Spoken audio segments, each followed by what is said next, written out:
Assalamualaikum warahmatullahi wabarakatuh. Perkenalkan, kami dari kelompok 1 akan mempresentasikan tentang sejarah perkembangan bahasa Indonesia. Yang pertama, pengantar. Bahasa Indonesia merupakan bahasa Melayu yang dijadikan sebagai bahasa yang resmi bagi Republik Indonesia serta bahasa untuk persatuan bangsa Indonesia. Bahasa Indonesia diresmikan penggunaannya setelah Proklamasi Kemerdekaan Indonesia. Pada hari sesudahnya, bersamaan dengan itu, mulai pula berlaku konstitusi. Bahasa Indonesia adalah lingua franca Nusantara, dengan lebih dari 350 bahasa ibu yang sedang digunakan di seluruh negeri.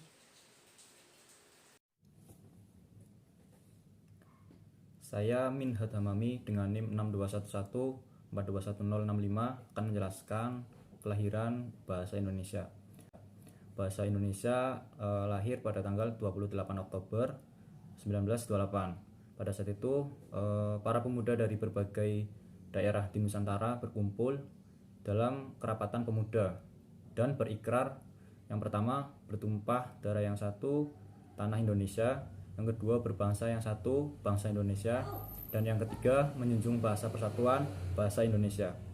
Kemudian keputusan Kongres Bahasa Indonesia yang kedua, yaitu pada tahun 1954 di Medan, menyatakan bahwa bahasa Indonesia berasal dari bahasa Melayu. Bahasa Indonesia tumbuh dan berkembang dari bahasa Melayu yang sejak zaman dulu sudah dipergunakan sebagai bahasa perhubungan, bukan hanya di Kepulauan Nusantara saja, tapi juga hampir di seluruh Asia Tenggara. Saya Khanifah Kinanti Aulina, NIM 2101421051 akan menjelaskan materi selanjutnya.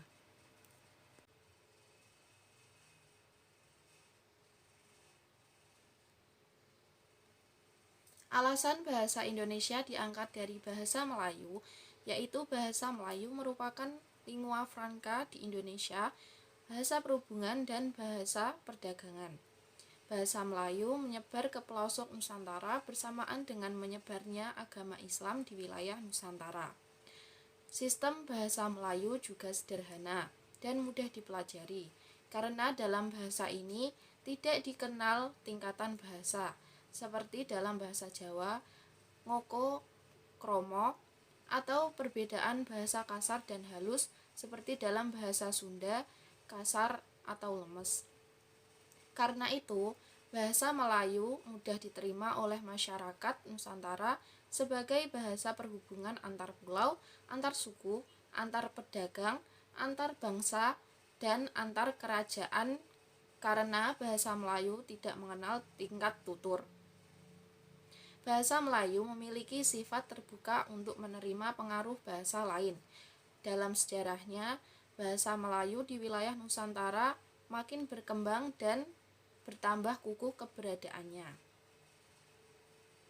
Bahasa Melayu yang dipakai di daerah di wilayah Nusantara dalam pertumbuhannya dipengaruhi oleh corak budaya daerah. Bahasa Melayu menyerap kosakata dari berbagai bahasa, terutama dari bahasa Sanskerta, bahasa Persia, bahasa Arab, dan bahasa-bahasa Eropa. Bahasa Melayu pun dalam perkembangannya muncul dalam berbagai variasi dan dialek. Perkembangan bahasa Melayu di wilayah Nusantara mempengaruhi dan mendorong tumbuhnya rasa persaudaraan dan persatuan bangsa Indonesia. Komunikasi antar perkumpulan yang bangkit pada masa itu menggunakan bahasa Melayu.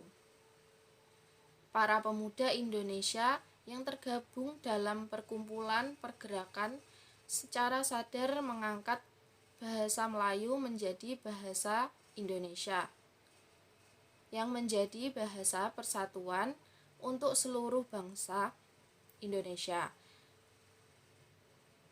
Kebangkitan nasionalisme telah mendorong perkembangan bahasa Indonesia dengan pesat.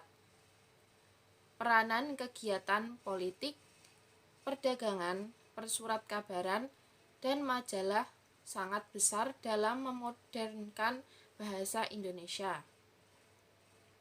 Proklamasi Kemerdekaan Republik Indonesia 17 Agustus 1945 telah mengukuhkan kedudukan dan fungsi bahasa Indonesia secara konstitusional sebagai bahasa negara. Kini bahasa Indonesia dipakai oleh berbagai lapisan masyarakat Indonesia, baik di tingkat pusat maupun daerah. Selanjutnya yaitu perkembangan bahasa Indonesia. Perkembangan bahasa Indonesia ada dua, yaitu perkembangan ejaan dan Kongres Bahasa Indonesia. Perkembangan ejaan ada 7. Yang pertama yaitu ejaan Van Ophusen, merupakan ejaan pertama pada tahun 1901 saat bahasa Indonesia masih disebut sebagai bahasa Melayu. Ejaan ini disusun oleh orang Belanda, Profesor Carles Van Ophusen, dibantu oleh Engku Nawawi, gelar Sultan Makmur, dan Mochtaib Sultan Ibrahim. Ciri-ciri ejaan Van Ophusen: huruf I untuk membedakan antara huruf I sebagai akhiran dan karenanya harus dengan diftong seperti mulai dan ramai, juga digunakan untuk huruf Y Surabaya. Huruf J untuk menuliskan kata-kata yang, payah, sayang, dan sebagainya. Huruf OE untuk menuliskan kata-kata guru, itu, umur, dan sebagainya. Tanda diakritik seperti koma, ain, dan tanda untuk menuliskan kata-kata makmur, akal, tak, pak, dan sebagainya. Yang kedua yaitu ejaan Republik. Ejaan Republik diresmikan pada tanggal 19 Maret 1947 menggantikan ejaan sebelumnya yaitu ejaan Van Ophusen. Ejaan ini dikenal juga dengan nama ejaan Suwandi yang menjabat Menteri Pendidikan dan Kebudayaan saat itu. Ciri-ciri ejaan Republik: yang pertama yaitu huruf E diganti dengan U pada kata guru, itu, umur, dan sebagainya. Bunyi hamzah dan bunyi sentak ditulis dengan K pada kata-kata tak, pak, rakyat, dan sebagainya. Kata ulang boleh ditulis dengan angka 2 seperti kanak-kanak, berjalan-jalan, ke barat-baratan. Awalan di dan kata depan di kedua-duanya ditulis serangkai dengan kata yang mendampinginya. Halo, nama saya Fitrihana Sukma dengan NIM 3211421054 dari Prodi Geografi. Nah, saya akan menjelaskan mengenai perkembangan ejaan bahasa Indonesia di Indonesia. Yang ketiga ada ejaan pembaharuan pada tahun 1957, di mana ejaan pembaharuan ini direncanakan untuk memperbaharui ejaan sebelumnya yaitu ejaan Republik. Penyusunan ini dilakukan oleh Panitia Pembaharuan Ejaan Bahasa Indonesia pada tahun 1957 oleh Profesor Prijono dan E. Katopo. Namun hasil kerja panitia ini sendiri tidak pernah diumumkan secara resmi, sehingga ejaan itu pun belum pernah diberlakukan. Ciri-ciri dari ejaan pembaharuan ini seperti gabungan konsonan DJ diubah menjadi J dan gabungan konsonan TJ diubah menjadi TS. Yang keempat atau selanjutnya adanya ejaan Melindo Melayu Indonesia pada tahun 1959. Ejaan Melindo ini sebagai hasil usaha penyatuan sistem ejaan dengan huruf Latin di Indonesia dan Persekutuan Tanah Melayu pada tahun 1959. Akan tetapi, karena adanya masalah politik antara Indonesia dan Malaysia selama bertahun-tahun, akhirnya peresmian ejaan ini tidak dilaksanain, teman-teman. Ciri-ciri dari ejaan Melindo ini sendiri seperti gabungan konsonan TJ diganti dengan C, dan juga gabungan konsonan NJ seperti Njonja diganti dengan huruf NC yang sama sekali masih baru. Yang kelima yaitu adanya ejaan baru atau ejaan LBK pada tahun 1967, di mana Lembaga Bahasa dan Kesusastraan, sekarang bernama Pusat Bahasa, mengeluarkan ejaan baru, yaitu ejaan LBK, sebagai pengembangan ejaan Melindo yang tidak ada kepastian. Pada ejaan ini sudah banyak perubahan ejaan yang disempurnakan dan hampir tidak ada perbedaan antara ejaan baru dengan EYD, kecuali pada rincian-rincian kaidah-kaidahnya. Nah, yang selanjutnya ini ada ejaan bahasa Indonesia yang disempurnakan atau EYD pada tahun 1972 sampai 2015. Ejaan ini sendiri diresmikan pada tanggal 17 Agustus 1972 berdasarkan keputusan Presiden nomor 57 tahun 1972 oleh Presiden Republik Indonesia Soeharto yang diperuntukkan menggantikan ejaan Republik atau ejaan Swandi. Dan yang ketujuh, adanya Ejaan Bahasa Indonesia atau EBI pada tahun 2015. Pedoman Umum Ejaan Bahasa Indonesia ini disusun berdasarkan Peraturan Menteri Pendidikan dan Kebudayaan Republik Indonesia Nomor 50 Tahun 2015 yang diterbitkan pada tanggal 26 November 2015 tentang Pedoman Umum Ejaan Bahasa Indonesia, serta untuk menyempurnakan Pedoman Umum Ejaan Bahasa Indonesia yang disempurnakan edisi ketiga. Saya M. Toha Masruh dengan NIM 3211421150 akan mempresentasikan materi berikutnya. Kongres Bahasa Indonesia. Upaya untuk terus menjaga dan mengembangkan bahasa Indonesia dilakukan dengan berbagai cara. Salah satunya yaitu dengan diadakannya beberapa Kongres Bahasa Indonesia. Pada dasarnya, kongres-kongres yang dilaksanakan merupakan wujud dari eksistensi bahasa Indonesia sebagai bahasa nasional yang harus tetap berkembang sesuai dengan perkembangan zaman dari masa ke masa. Indonesia merupakan sebuah negara berkembang di kawasan Asia Tenggara. Dengan letak geografis negara Indonesia yang terdiri dari beberapa pulau yang terpisah oleh lautan, mengakibatkan Indonesia memiliki banyak sekali perbedaan, seperti budaya yang berbeda dan bahasa yang berbeda, menjadi keunikan tersendiri bagi negara Indonesia itu sendiri. Apabila ditinjau dari perspektif historis negara Indonesia, bahasa Indonesia diadopsi dari prototipe bahasa Melayu. Bahasa Melayu merupakan salah satu bahasa daerah yang berada di negara Indonesia. Bahasa Melayu telah dipakai sebagai lingua franca selama berabad-abad sebelumnya di seluruh kawasan tanah air kita. Berdasarkan bukti-bukti sejarah ditemukan seperti prasasti yang ditemukan di Palembang, Jambi, dan Bangka.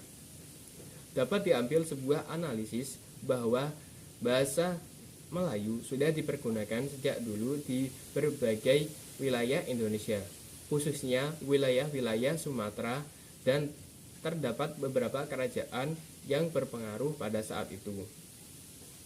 Kerajaan Sriwijaya, salah satu contoh, sebuah kerajaan besar yang terletak di wilayah Sumatera.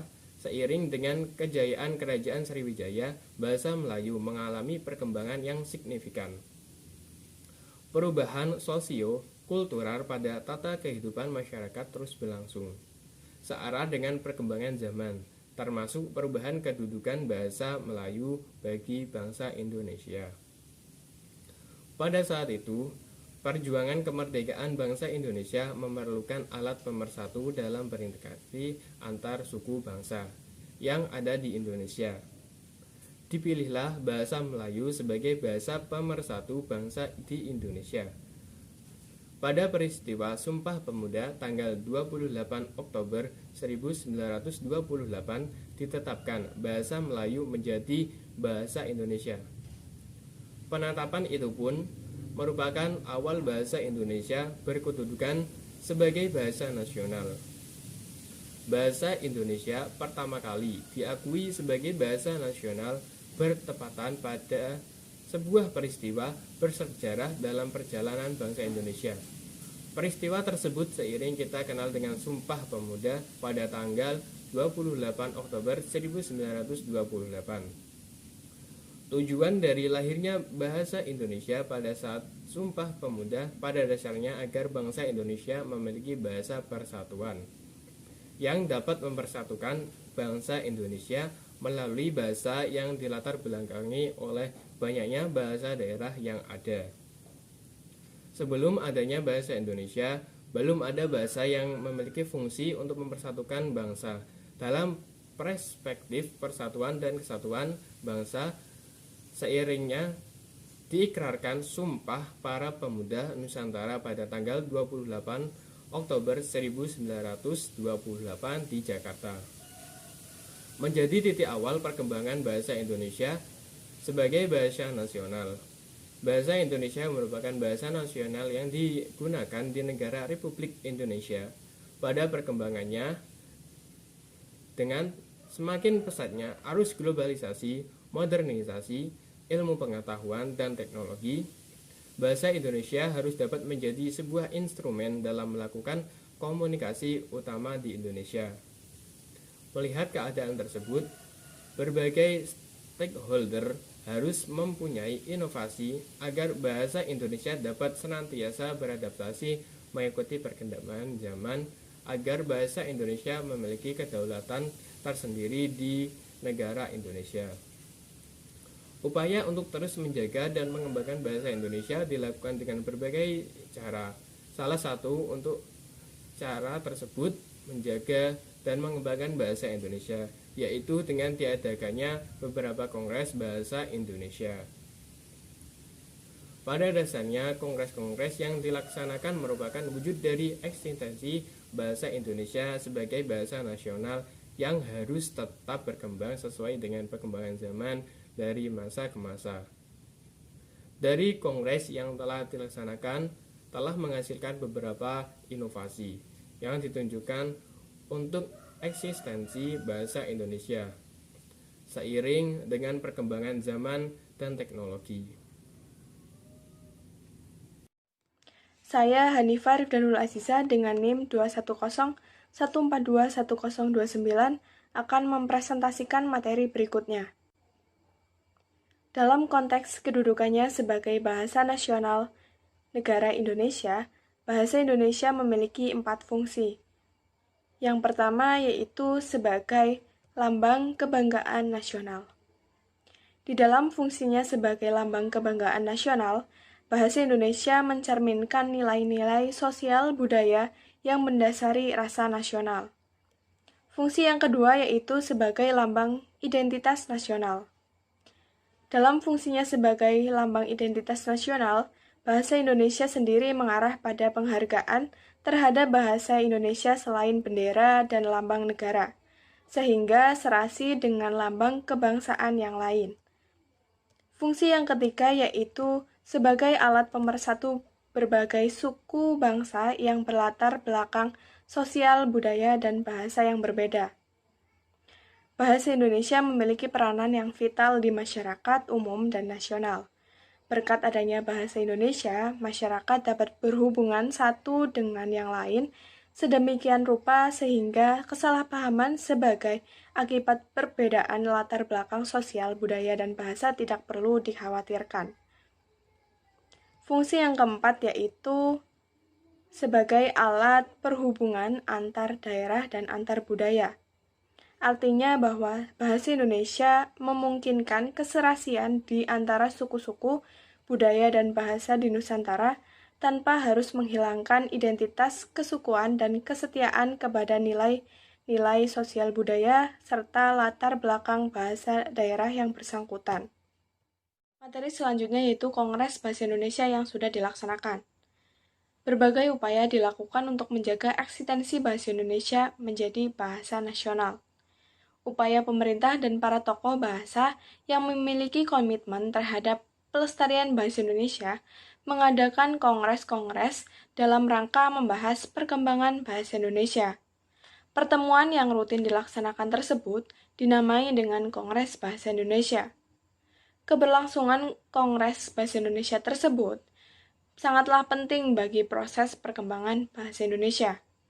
Oleh karena itu, dengan adanya Kongres Bahasa Indonesia, muatan dari bahasa Indonesia menjadi lebih komprehensif dan disesuaikan dengan perkembangan zaman. Berikut adalah Kongres Bahasa Indonesia yang sudah dilaksanakan. Yang pertama yaitu Kongres Bahasa Indonesia I. Kongres Bahasa Indonesia I dilaksanakan pada tanggal 25 sampai dengan tanggal 28 Juni tahun 1938 di Kota Solo, Jawa Tengah.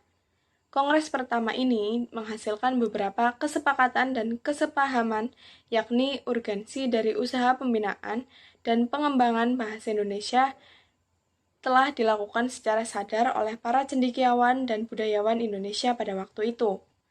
Sampai pada akhirnya pada tanggal 18 Agustus 1945 disahkan Undang-Undang Dasar 1945 pada pasal 36 yang menetapkan bahasa Indonesia sebagai bahasa negara, yang kemudian diresmikan penggunaan ejaan Republik pada tanggal 19 Maret tahun 1947.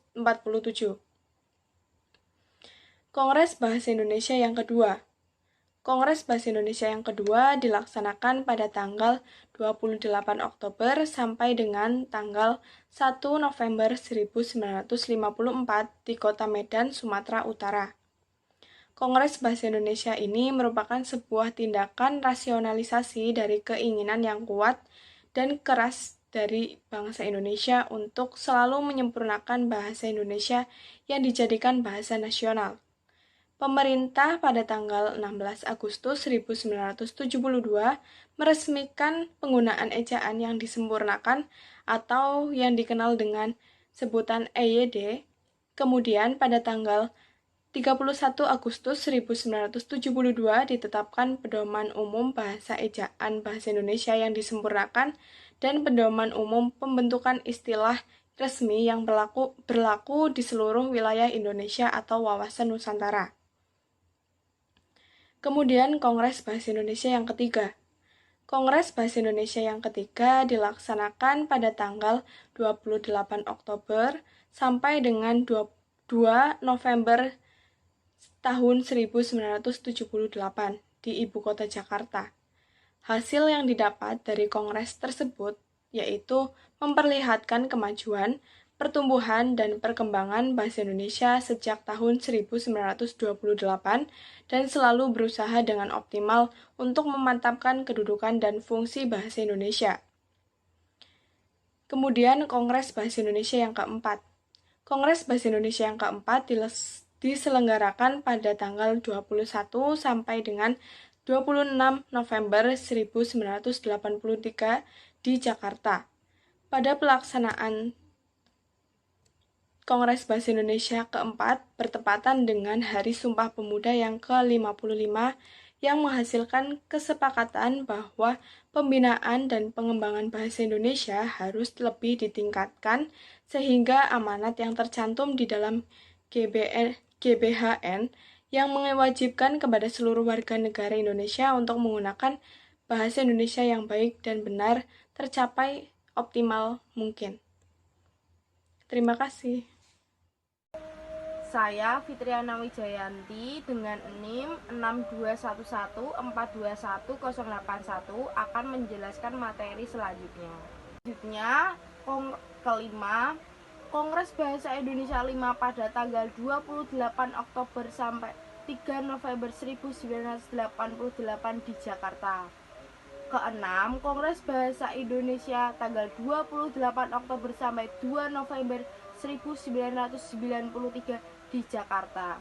Yang ketujuh, Kongres Bahasa Indonesia 7 pada tanggal 26 sampai 30 Oktober 1998 di Jakarta.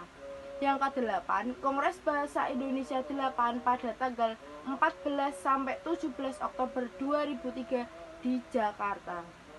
Yang kesembilan, Kongres Bahasa Indonesia 9 pada tanggal 28 Oktober sampai 1 November 2008 di Jakarta. Yang ke-10 dan ini yang terakhir, Kongres Bahasa Indonesia 10 pada tanggal 28 sampai 31 Oktober 2013 di Jakarta. Sekian dari kami, mohon maaf apabila ada kesalahan. Terima kasih. Wassalamualaikum warahmatullahi wabarakatuh.